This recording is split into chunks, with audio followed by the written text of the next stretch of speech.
पूर्वतन विरोधी दल उपनेता तथा पूर्वतन विधायक स्वर्गत विष्णुचरण सेठी तृतीय श्राद्धवार्षिकी अवसर में स्वतंत्र कार्यक्रम आयोजित होती।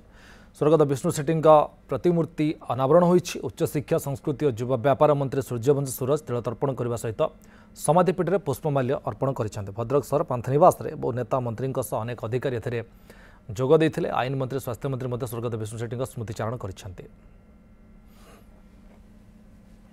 श्रद्धा दृष्टि से निश्चित भाव में अमर आत्मा सद्गति प्राप्त होते एवं परिवार प्रति महाप्रभुंकर सभा सदा सर्वदा आशीर्वाद सेमिति अतुट होगी रहू एति आज दिन में मोर प्रार्थना। आम निश्चित भाव में आशा करूँ से अमर आत्मार सद्गति हो अमर समस्त मन पकातु।